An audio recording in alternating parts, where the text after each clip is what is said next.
Assalamualaikum warahmatullahi wabarakatuh. Alhamdulillahirabbil alamin wassalatu wassalamu ala asrofil anbiya'i wal mursalin sayyidina Muhammadin wa ala alihi wa ashabihi ajmain amma ba'du.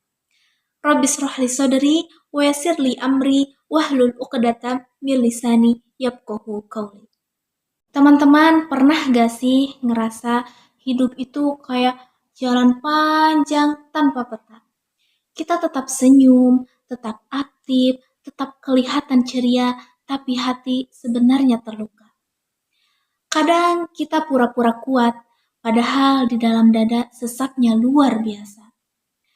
Ada kecewa yang belum sembuh, ada harapan yang berubah jadi duka. Dan di saat dunia bilang, healing itu staycation atau safe reward, tapi Islam mengajarkan kita untuk kembali pada Allah. Itulah cara sembuh yang paling nyata. Hari ini kita akan membahas cara menyembuhkan luka dengan iman.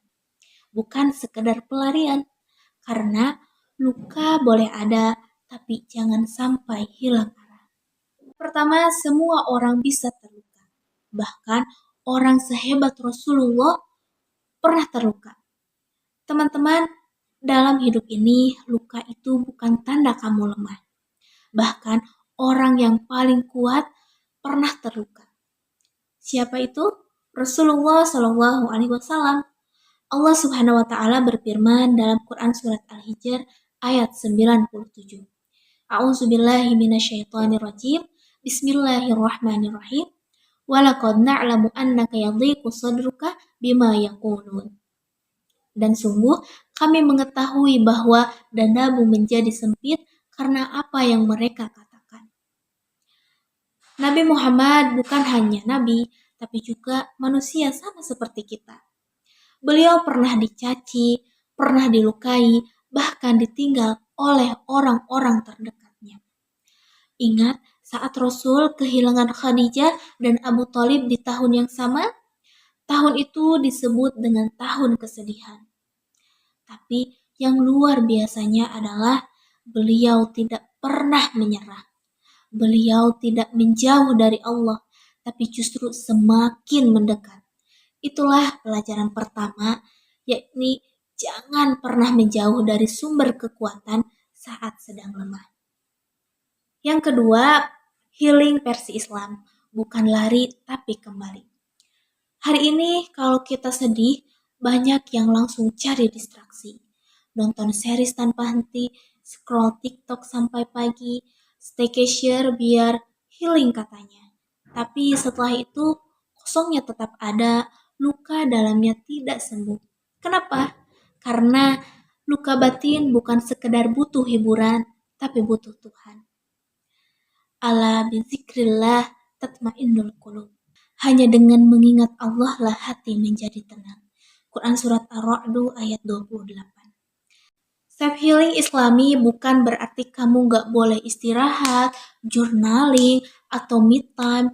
Itu semuanya boleh teman-teman.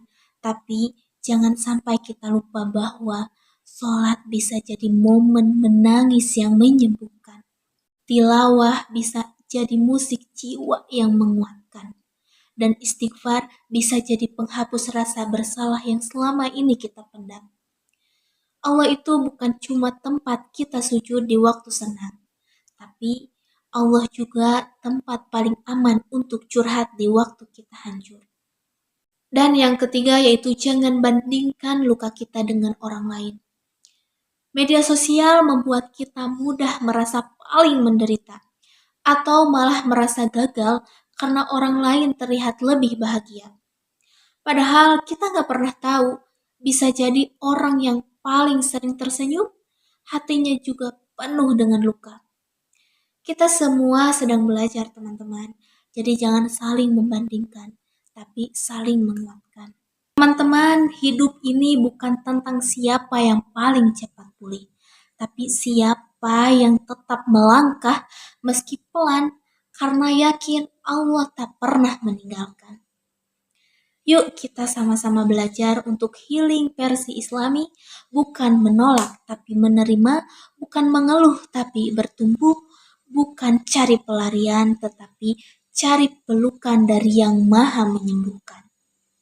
Karena kadang Allah itu mengizinkan hati kita retak hanya agar cahayanya bisa masuk ke dalam hati kita.